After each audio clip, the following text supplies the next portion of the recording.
Bukas po sana, marami pa po kayo. Kasi last day na natin bukas. At meron po tayong mga programs pa. At meron po tayong na ipagkakalood din. Ano, sa mga... So, Vacation harvest ko po dito sa Bambang dahil summer ngayon. Kaya mga bata ay makakadyosa natin ngayon. Nag-aaral ng salita ng Panginoon sa Vacation Bible School po natin. So, Ate Marie, pwede bang ikaw ang mag-opening prayer? Yeah, opening prayer po natin ngayon. At tayo po'y manalangin. Tayo ba yung ako? Hindi Panginoon, ko nilagay, maraming salamat po. Sa oras na to, Lord, na ibinigay mo sa amin, Lord. Na kami po'y nagtipon-tipon, Lord. Ihahayag po namin ang inyong salita sa mga taong nandito, Lord. Patuloy mo po kaming gabayan, Lord. Biyayaan mo po kami ng karunungan, Panginoon. At ipang maunawaan din po ng mga na-invite po namin, Lord, na makilala ka po nila, Panginoon. Patuloy mo po kaming gabayan, Lord. Biyayaan mo kami ng kalakasan, karunungan at pag-iingat sa oras na to, Lord God. Maraming salamat po sa iyong anak na si Jesucristo. Amen. Amen. Thank you, Lord. Dahil po, Question number po muna. Ayan. Mga dancers. Bakit isabay lang ako? Kasabay lang. Ito yung mga bata natin. Mamaya darating pa yung iba. Mga adult natin. Sabay po. Pero tatayo kayo, sasabay nga kayo sa Pati mga bata, isabay nyo na. para mag-gising tayo. oh, para mga pati mga bata. Pati mga bata, tayo. Dito kayo sa harap. Dito kayo, dito muna kayo. Ay, ang cute nila. Ayan po, Amen. dancer natin.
Follow, follow.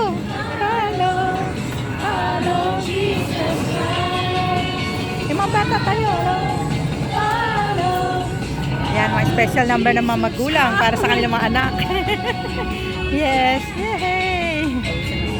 Amen. Amen. Yay! Next naman kayo ha. Ito yung mga bata natin. Oh, isa pa, isa pa. Sali pati mga bata. Tayo na. Tayo. Sali pati mga bata. Lahat. Yan. Pati mga bata. Sali doon. Oh, don't be shy.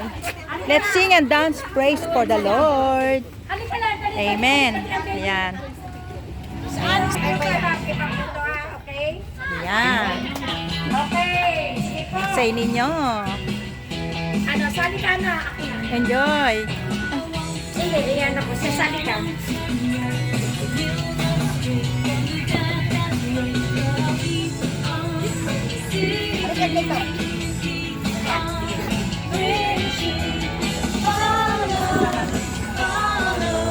Sige, sayaw kayo, sayaw, sayaw. Yan.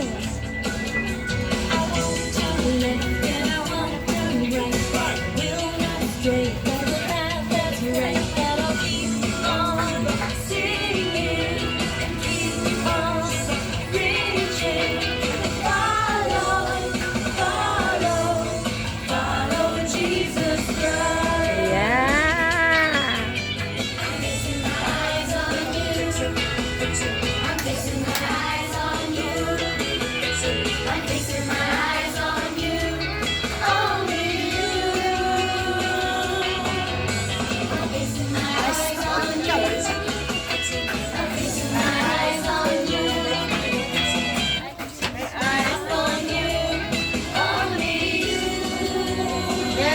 Yeah.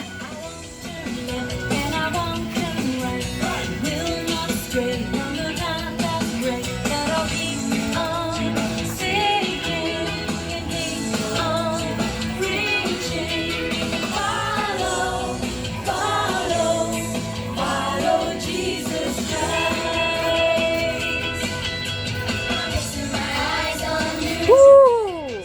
I'm fixing my eyes on you.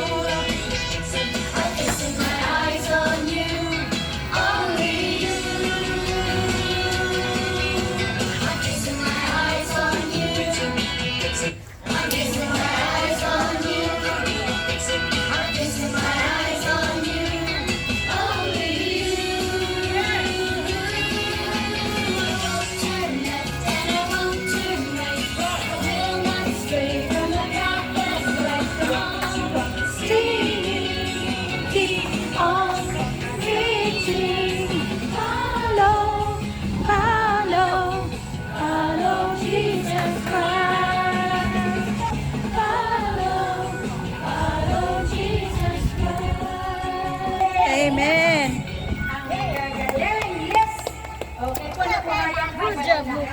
Thank you, Lord. Young people ay sabay-sabay na mawit at kaya sa internet. Uy, parang tayong nagsumba. Ganda hapon.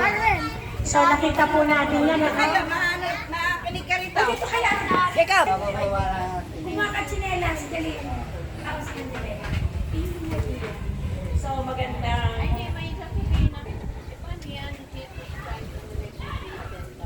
Walang problem. Ganyan, basta kung po ang ating mensahe ay sabi nga, i-focus natin yung ating isipan sa ating Panginoon.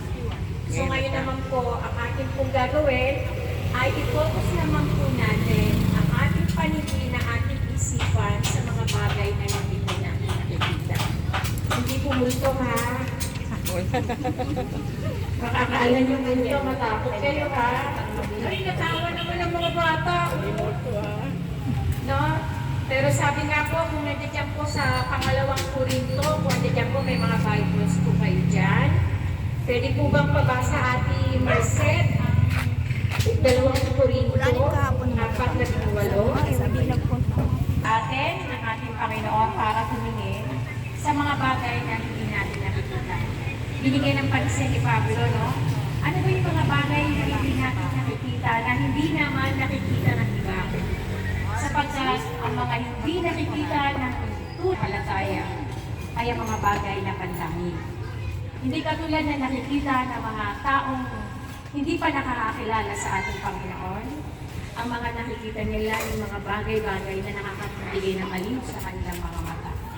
Katulad yan, ano, minsan sa social media, may makita tayo sa TikTok, may makita tayo sa Lazada, o kaya sa Shopee, o maganda tuwa. Gusto ko magkaroon ito. Lazada po, andito na po. O ano? So, yan ang Walang pa kayo dyan. Hi! na nakakaalis ang mata natin sapagkat nabibigyan po tayo ng kasiyahan, panandalian lamang. Bukas po, yung nabili po natin, mga 1 linggo, 1 buwan, hindi na po natin sila makikita. Yung pagbabasa po natin. At At higit sa lahat, yung ganito po yung fellowship po, no? Na magkaroon po tayo ng kapatiran at kapatiran po na nagdadamayan pagdating po ng panahon na may pangangailangan ng kapwa natin tayo. Minsan po hindi pinansyal, minsan po yung oras lang. Makinig lang tayo sa kanilang problema, ay sapat na yun. Mabigyan po natin sila ng encouragement word. Sapat na. Sapagkat yung ganito pong maliit na bagay na ginawa po natin sa ating kapatid, hindi po pala natin alam na may malaking pita na nagagawa po ang ating salita na pag-encourage sa ating kapatid na to sa kanilang buhay. Kung meron din po tayong ginawa na kabutihan sa ating mga kapatid, nakita po nila ito pala ibigit na kailangan nila na hindi natin sila nagpupulawaan. So, ganito po ang kailangan sa atin ng ating writer na si Pablo. Tingnan ninyo, bigyan nyo ng pansin ang mga bagay na makalangit. Ibig sabihin po, yung mga nakakapuri-puri, kahapon po ang sinabi po natin ang aming mensahe ay yung mga isipan natin na maging kapuri-puri, kagalang-galang sa ating Panginoon. At ganoon din, kagalang-galang sa ating kapwa. Yun lamang po ang ating kailangan po ipagod sa atin sa pangalawang araw po ng ating nagkaroon po ng DTDS dito po sa Bambang. Marami na po nagsisila sa amin sa Bambang. Kaya, hinihiling po namin na sana ang bawat isa ay magkaroon po kami ng pagkakataon na makilala po namin ang community ng Bambang. Higit sa lahat, ako, nakatagal na ako dito, 1997 ako nakatira dito, months lang kami, 2000 na year. So, nabuo po ang relasyon ko sa mga taga rito. So, yung aming simbahan, gusto ko rin po na makilala nila ng gusto ang mga taga-Bambang. Sapagkat nakita po namin ito ay potential identity na po ang mga taga-Bambang. So, yung pagdarasal, pagdarasal po ng Biblia, nakisala po tayo at maging mananambahan po tayo. Yun po ang pinaka-importante po sa akin.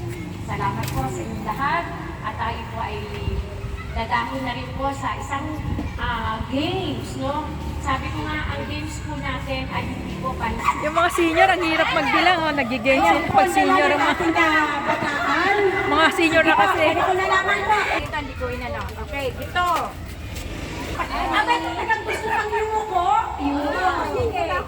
Yung kaya mo po, ihin mo na si Katulad po niya, lahat po tayo ay... Thank you. Ito po ang aming kitchen ministry. Ayan po ang aming Thank you po. Ministry. Sa Okay, pagkain. thank you, thank you. Thank you.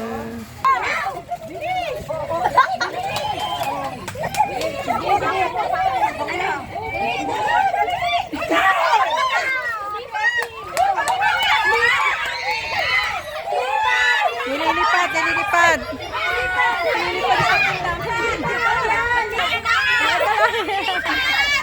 Ay, nililipad.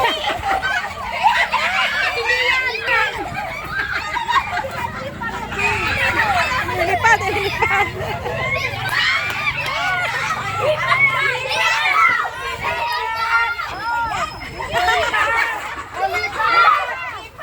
Nagpapilipas ito. Ay, kasala ako sa pilit. Lipat! Lipat! Lipat! Panalo yung drone na.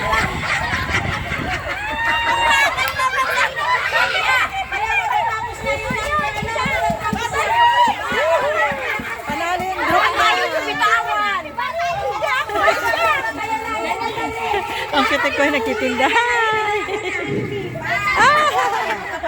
Nagagyan ko sa...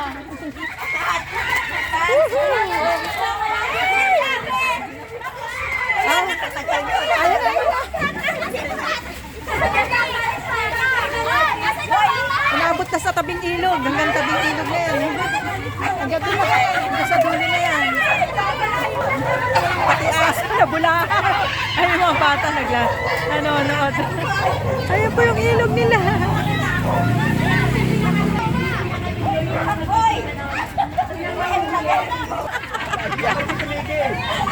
Wala na sila. Panalo na sila. Panalo, panalo.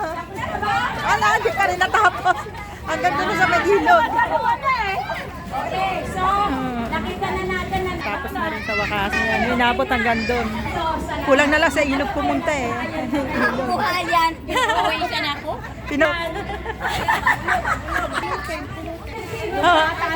Kalat nyo, pulot nyo. Galing natin, di ba? Mga bata panalo. Congrats! Congrats! Yay! Panalo! Number 1! Panalo! Panalo! Panalo! Panalo! Ay talagang kaya pa kahit anong bagay. Yehey! Woohoo! At saka mga bata natin. Game na game. Ah, ito, click. Yan. So, salamat tayo sa Panginoon dahil gamit hindi tayo masyado mag-dance. So, pwede ko bang imbitahan ulit ang mga dancers sa harapan? Mga Sa dancer. harapan.